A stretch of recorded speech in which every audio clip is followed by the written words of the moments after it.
Hey everyone, welcome back in Aspire and पायर्स classes. आज से हम लोग एक नया इनिशिएटिव शुरू कर रहे हैं जो कि एडुटेरिया का 5000 प्लस बहुविकल्पीय प्रश्न है और ये सारे एग्ज़ाम के लिए बहुत ही ज़्यादा इम्पॉर्टेंट है।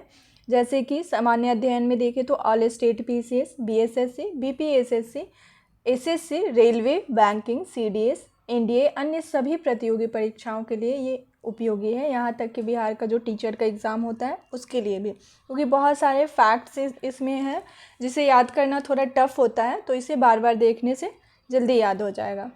और 100 प्रैक्टिस सेट है जिसमें कि हर एक सेट में 50-50 क्वेश्चन होगा और हम लोग पर डे एक सेट को कंप्लीट करेंगे। उसके बैकग्राउंड में देखते हुए कि उसके पीछे चारों ऑप्शन में क्या है, क्यों है इस चीज़ को। तो चलिए देखते हैं कि पहला प्रैक्टिस सेट क्या है और कैसे करते हैं। तो पहला क्वेश्चन है कि मांसपेशियों में दर्द के उपचार में प्रयोग किया जाने वाला विकिरण कौन सा है। तो ये है ऑप्शन ए, यानी कि इंफ्रारेड विकिरण होगा। ऑप्शन ए इसका राइट आंसर होगा। और बात करें इंफ्रारेड की तो इसको अरक्त किरण भी कहते हैं, और इसी इंफ्रारेड की खोज कौन किया था, तो विलियम हर्शल के द्वारा किया गया था। इंफ्रारेड का खोज विलियम हर्शल ने किया था, विलियम हर्शल के द्वारा किया गया था। और टीवी रिमोट जो होता है, टीवी रिमोट में भी इंफ्रारेड ही विकिरण होता है टीवी रिमोट में। नाइट विजन कैमरा में भी होता है, इंफ्रारेड विकिरण का यूज होता है। दूसरा सवाल है कि अदरक तना है, जड़ नहीं है, क्यों? क्योंकि इसमें नोड और इंटरनोड दोनों होते हैं, यानी कि ऑप्शन बी इसका राइट आंसर होगा। नोड और इंटरनोड दोनों होते हैं, इसलिए अदरक तना नहीं है, तना है बल्कि जड़ नहीं है, क्योंकि तना में नोड और इंटरनोड दोनों पाए जाते हैं। जैसे प्याज हुआ, लहसुन हुआ, प्याज, लहसुन, हल्दी, ये सब तना है क्योंकि इसमें नोड और इंटरनोड दोनों पाए जाते हैं। तीसरा सवाल है कि बोरी एवं कूनो वन्यजीव अभयारण्य किस राज्य में स्थित है। तो ये मध्य प्रदेश में है, यानी कि ऑप्शन ए इसका राइट आंसर होगा। मध्य प्रदेश में बोरी एवं कूनो वन्यजीव अभयारण्य दोनों स्थित है। और मध्य प्रदेश को ही हम लोग टाइगर स्टेट भी कहते हैं क्योंकि सबसे ज़्यादा टाइगर यहीं पाया जाता है, तो इसे टाइगर स्टेट भी कहा जाता है। अगला सवाल है कि राष्ट्रपति द्वारा राष्ट्रीय आपात की उद्घोषणा संसद के दोनों सदनों द्वारा कितने माह के भीतर अनुमोदित होना आवश्यक होता है।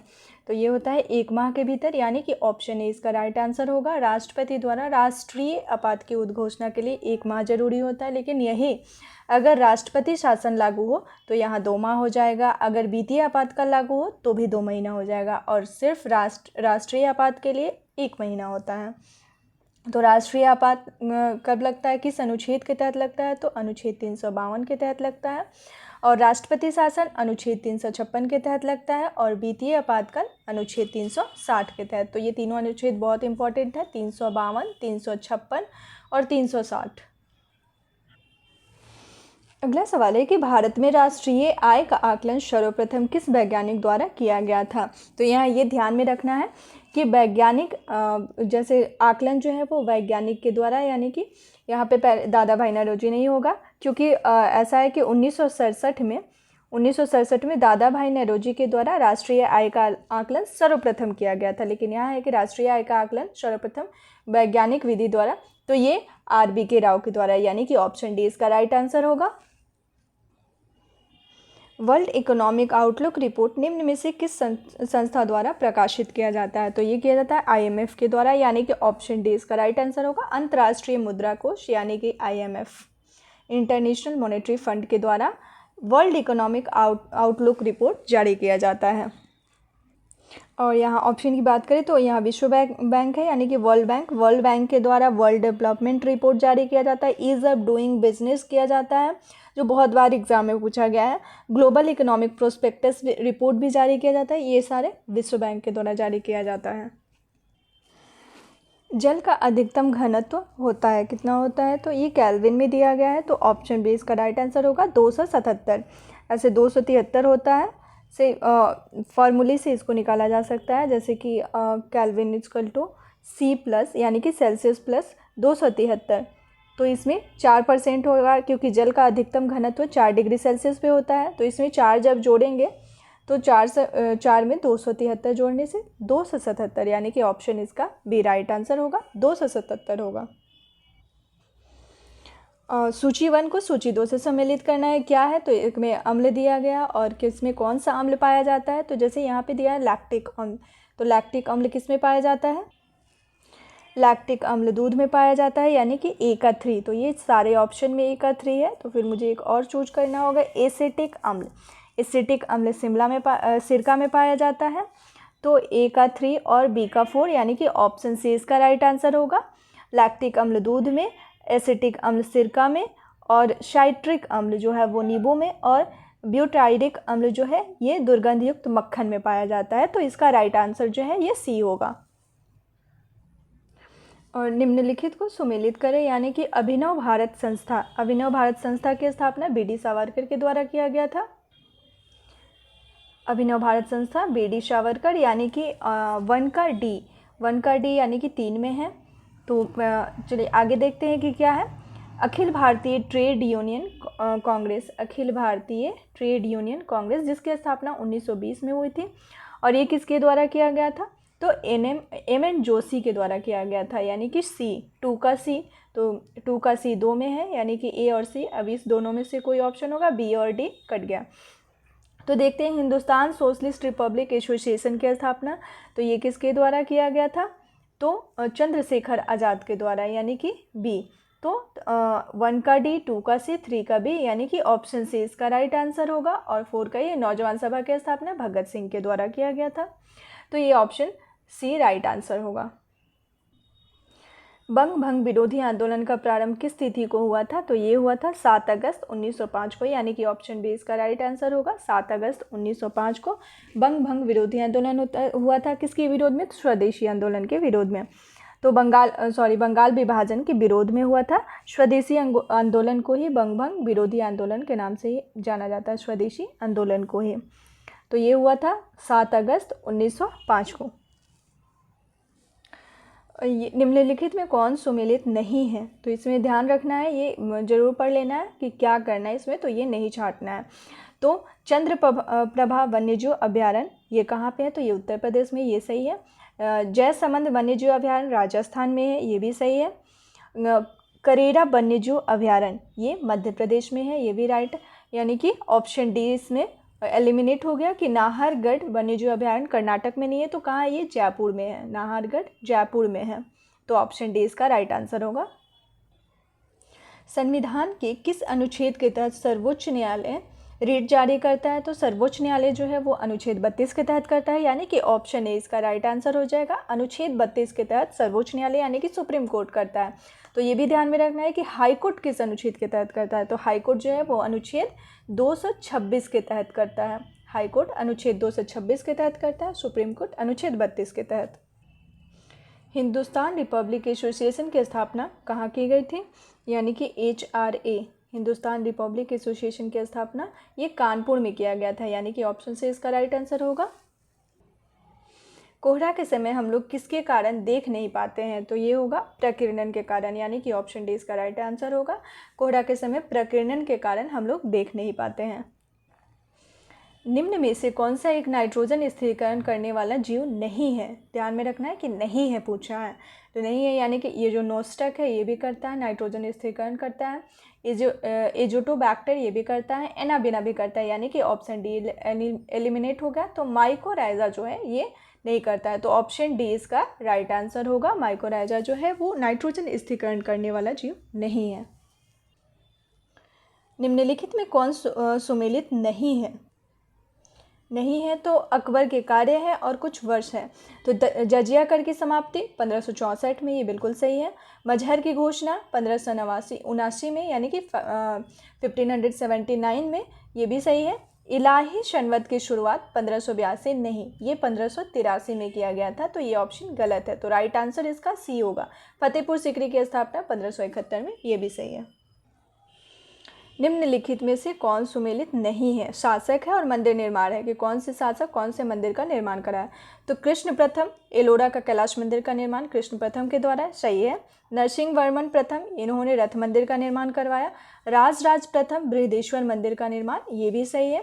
तो ऑप्शन डी इसका राइट आंसर होगा, क्योंकि नरसिंह वर्मन प्रथम के द्वारा नहीं बल्कि द्वितीय के द्वारा कांची का कैलाश मंदिर का निर्माण किया गया था, इसलिए आंसर इसका डी होगा।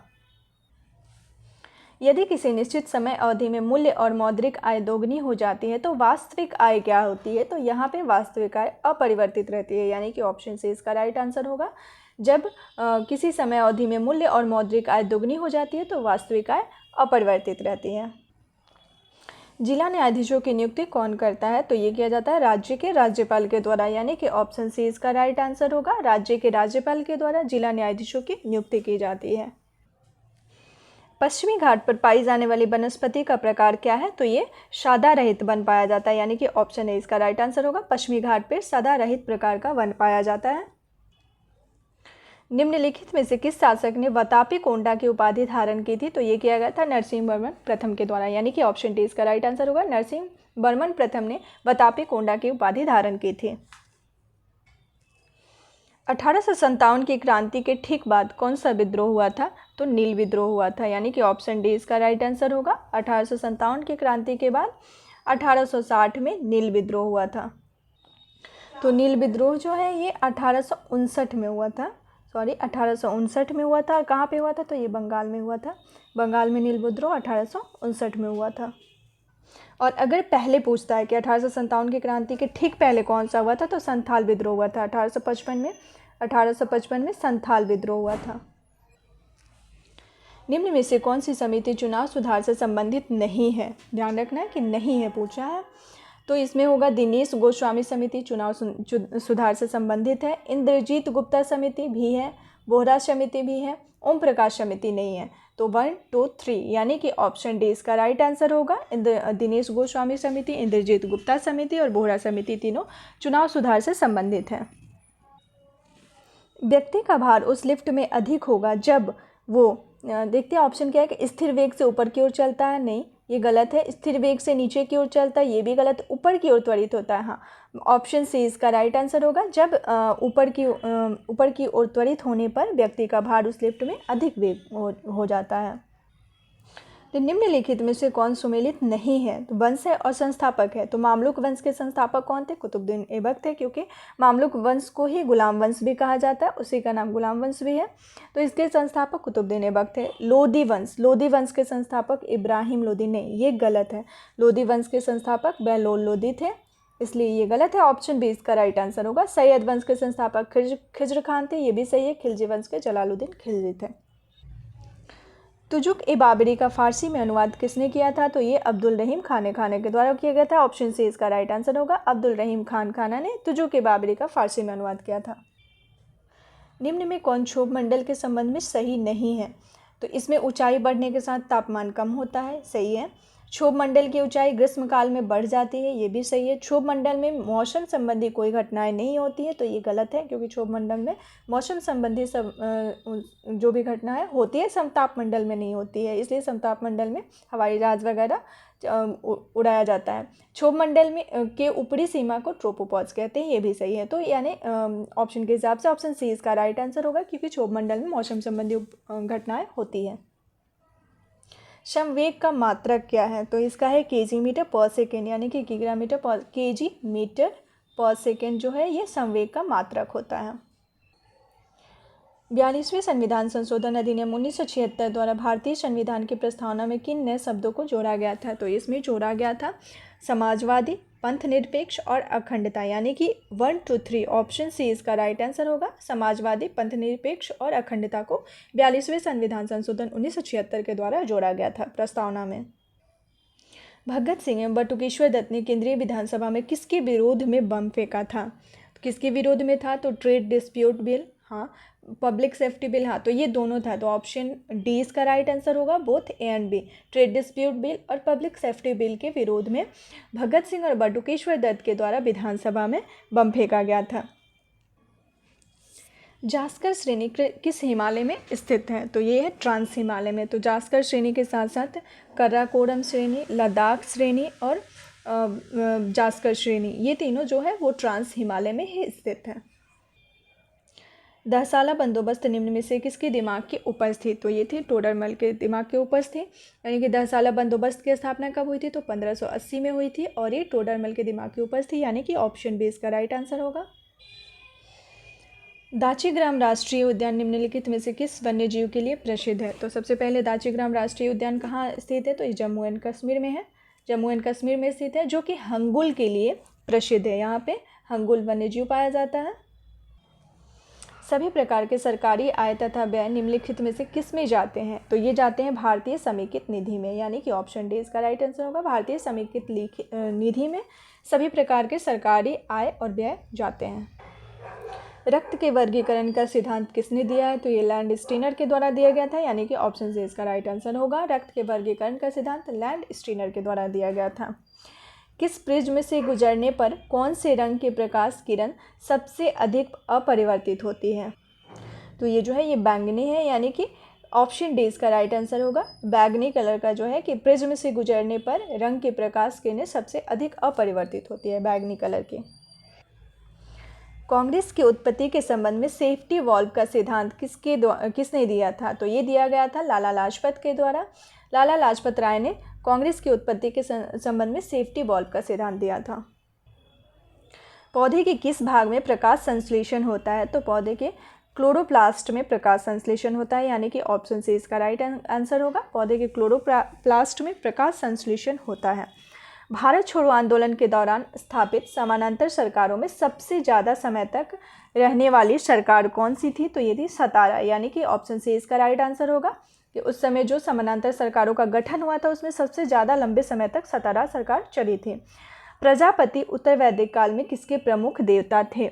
तो ये सृजन के देवता थे। प्रजापति जो थे ये सृजन के देवता थे, वो भी उत्तर वैदिक काल में। जैन धर्म के 5 महाव्रतों में से निम्न में से कौन सा नहीं है? तो ये श्यादवाद नहीं है।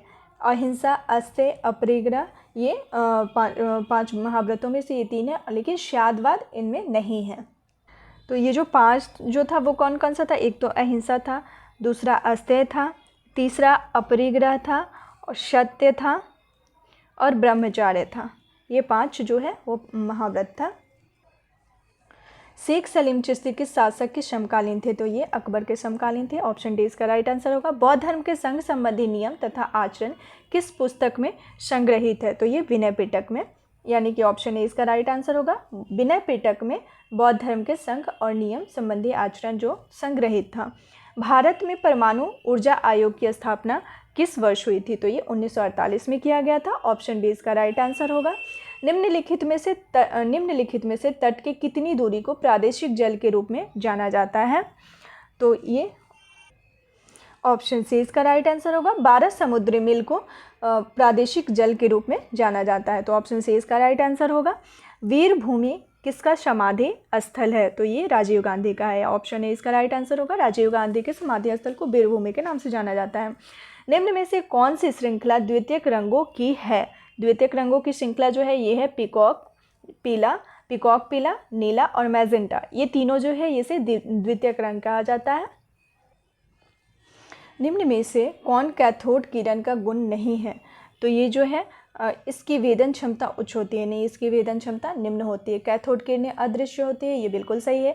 यह फोटोग्राफिक प्लेट को प्रभावित करती है, ये भी सही है। इसका वेग प्रकाश के वेग का 1/10 गुना होता है, ये भी सही है। लेकिन इसकी वेदन क्षमता जो होती है वो निम्न होती है, उच्च नहीं होती है, इसलिए ऑप्शन सी इसका राइट आंसर होगा। राष्ट्रीय आपात की उद्घोषणा राष्ट्रपति कर सकता है। राष्ट्रीय आपात की उद्घोषणा राष्ट्रपति कर सकता है। तो कब कर सकता है? मंत्रिमंडल के लिखित सलाह पे ही कर सकता है। तो ये ऑप्शन डी इसका राइट आंसर होगा। राष्ट्रपति की संवैधानिक स्थिति के बारे में कौन सा कथन सही है? तो ये देखना है कि राष्ट्रपति राष्ट्र का प्रतिनिधित्व करता है किंतु राष्ट्र का शासन नहीं करता। ऑप्शन ए ही इसका राइट आंसर होगा। राष्ट्रपति जो है वो राष्ट्र का प्रतिनिधित्व तो करता है किंतु राष्ट्र का शासन नहीं करता है, तो ऑप्शन ए इसका राइट आंसर होगा। तो आज 50 क्वेश्चन का पूरा ये सीरीज जो है पहला प्रैक्टिस सेट कंप्लीट हो गया, हम लोग ने कंप्लीट कर लिया बैकग्राउंड को देखते हुए, ऑप्शन के साथ ऑप्शन का एक्सप्लेनेशन करते हुए। तो ये 50 क्वेश्चन देखने में 50 क्वेश्चन है, लेकिन इसके थ्रू हम लोग 80-90 क्वेश्चन का डिस्कशन हम लोग कर रहे हैं। तो आशा है कि ये पहला आप लोगों को पसंद आएगा और ऐसे पर डे एक सेट करके हम लोग इसे करेंगे।